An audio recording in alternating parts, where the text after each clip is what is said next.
How long have you been a pastor's wife? Look at this raving girl. Look at this girl that raved. You do not matter. You are not the priority. He is. Am I enough?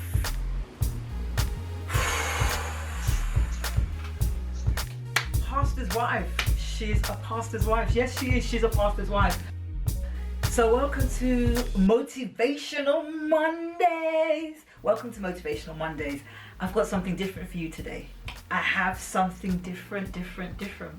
I'm taking you into my life as a pastor's wife. Yes. I know many of you already know that I'm a pastor's wife, and for my new subscribers and for those who don't yet know me, yes, I am a pastor's wife. So I thought I would bring you into my world. Many of you see the pastors, many of you see church and ministry and all of the presentation of ministry, and I thought, let's bring you into my world. So I'm gonna bring you into my world. So are you ready? We're gonna have a conversation. I've had loads of questions over the years, and so I'm gonna answer some of them right now. Grab your cup of tea, I'm gonna grab mine, and let's get right down to it. We're gonna get down. I guess the first thing that's gonna come to your mind is, you don't look like a conventional pastor's wife. I think that's one of the things that I heard all the time. And if I didn't hear it, I saw it. And if I didn't see it, I felt it. Have you subscribed? Subscribe to my channel. Make sure that you press the notification bell so that you can be notified when your girl is online. Let's tap right in. Let's get in there. How long have you been a pastor's wife? 17 years.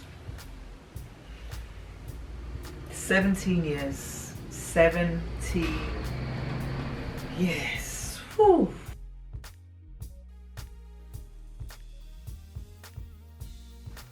Well, I guess the simple answer to that is I became a pastor's wife by default. My husband was called into full-time ministry in 2003, and by default you become the first lady, pastor's wife. It happens by default. What was that like? To be honest, at first it was pure excitement. It was, wow, God is really calling us. My goodness.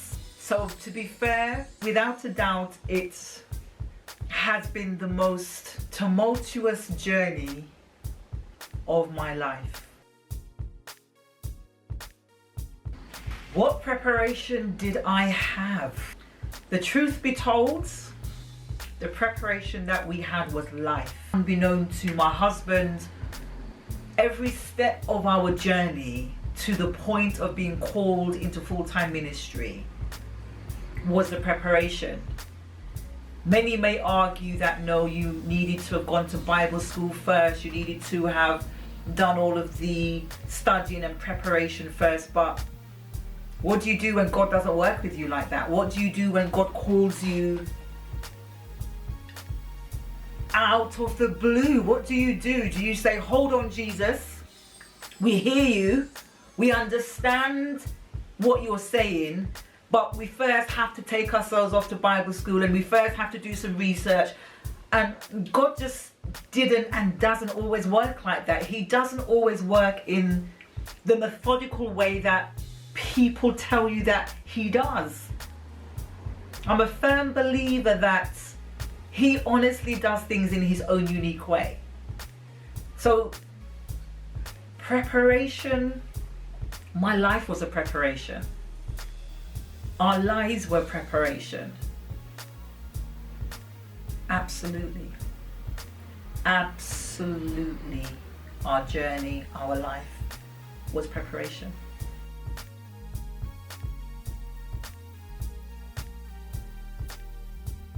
What was the preparation? Give us details. Typically raised in a Christian home. Both my parents were Christian. Parents sent us to Sunday school, and so I would say that I grew up in church. Like many, I would say that by the time I got to the age of 16, 17, I made a decision that I no longer wanted to go to church. I didn't quite know what that meant, and for sure I didn't know that I had backslidden. I just knew that I didn't want to go to church anymore. And it wasn't because I didn't believe in Jesus or anything like that. I just wanted to experience life, and I knew that I couldn't do both. I knew that living life in the world and going to church, I knew the two couldn't go hand in hand, so I knew I had to make a choice. And I made that choice, and I remember clearly putting all of my jewelry back on, because when I decided that I wanted to be a Christian, one of the ways that you displayed that and you showed that was by not wearing jewelry or makeup. None of this would have been acceptable. And to be fair, in some arenas it's still not acceptable. It's not acceptable in some arenas even now.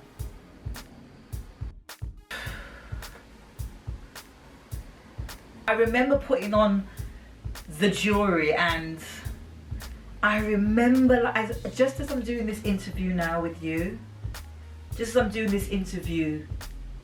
I remember something left me. I remember walking down the road and putting my jewelry on, but being very much aware that something left me, even as young as 16, 17 years of age. I was very much aware that something had left me. And I was aware of it just as I'm aware of you interviewing me right now. I was so aware of it. But I didn't know then that I had backslidden. I didn't know then that if the trumpet would sound, I possibly would not have been called up. I didn't know that then. And fast forwards, I had gone into the world, and trust me, I enjoyed my life in the world. I raved in every nightclub in London. Friday night, Oasis, Shanolas, Granaries. I wasn't a night moves girl. I raved. I was a hardcore raver. There were times I'd rave in the week on a Thursday night, women getting free before 10 and getting at 4 or 5 a.m. in the morning, and then up to be at my desk for 9 a.m. in the morning, knowing that I'd partied all night. I mean, I lived life, and I enjoyed my raving scene. I enjoyed the whole getting dressed up. I mean, you look at me now. You asked a question about preparation, and I believe this was my preparation. I was the girl, Batty Riders, everything that you can imagine that takes place when you're out in the world, that was me, and I enjoyed it. I enjoyed it. Fast forward, I met my husband, and we weren't saved, of course. By now I'd had my beautiful daughter. So fast forward, I was getting married. I started to attend church again. And I found myself every week, even if I raved with my now husband, if I raved Saturday night, if I raved Friday night and Saturday night, I had to be in church on the Sunday morning. I had to be in church on Sunday morning. I had to be there. We got married, and that pull to keep going to church didn't leave me. It just didn't leave me. I would rave with my husband on the Saturday night, Friday night, midweek. Sometimes we wouldn't get in till 6 a.m. in the morning. But I tell you something, I walked in those church doors at 11:15 a.m. when we started. And I don't know what I was doing there, but I just couldn't not be there. But something started to shift in me. Something started to happen. Every single Sunday, my bishop would make a call to salvation.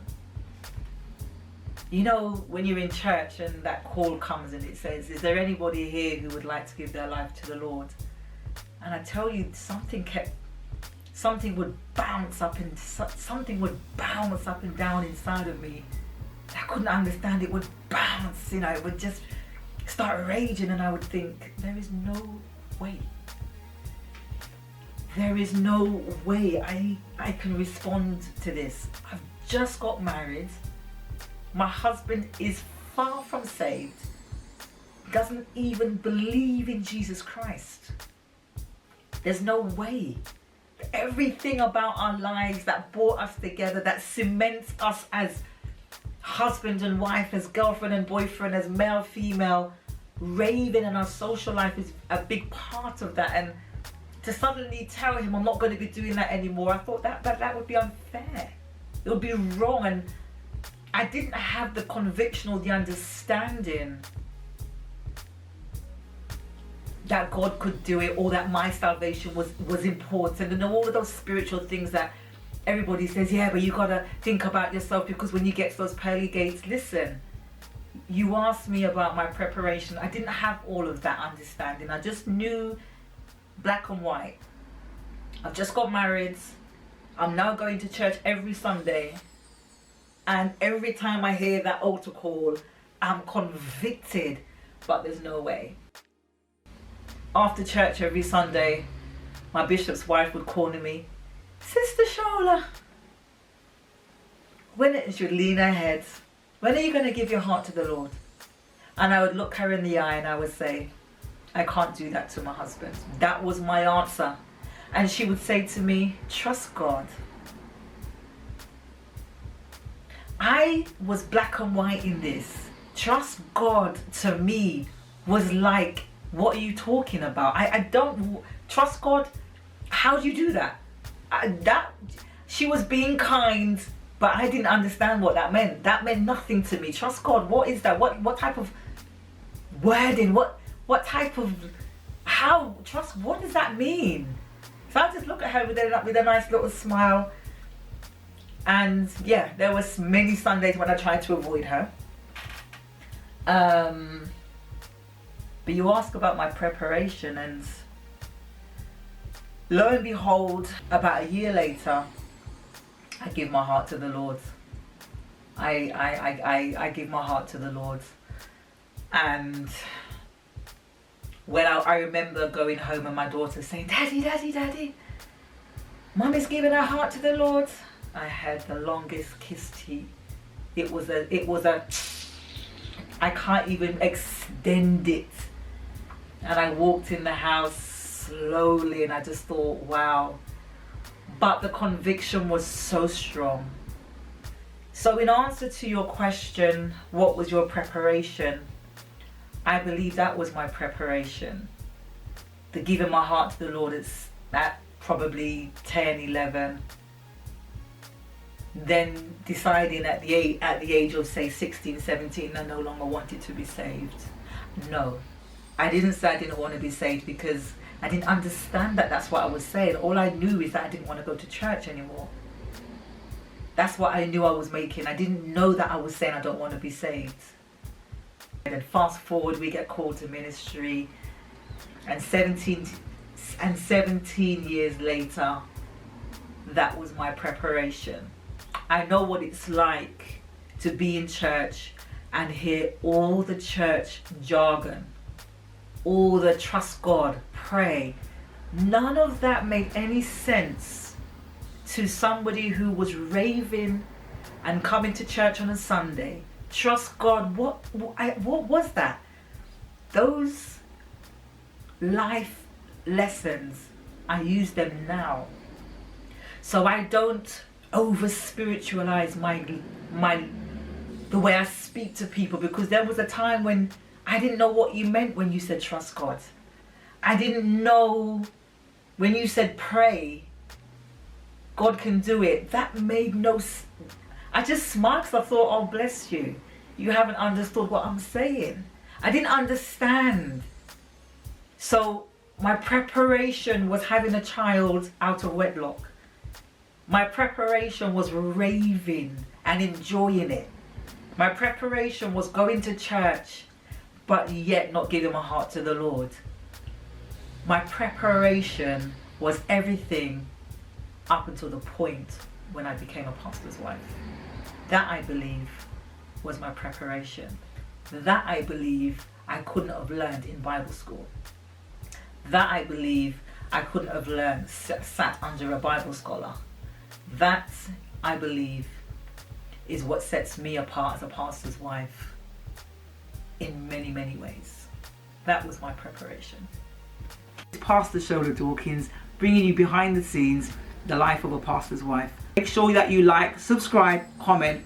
I'll catch you next week for Motivational Mondays. Mwah!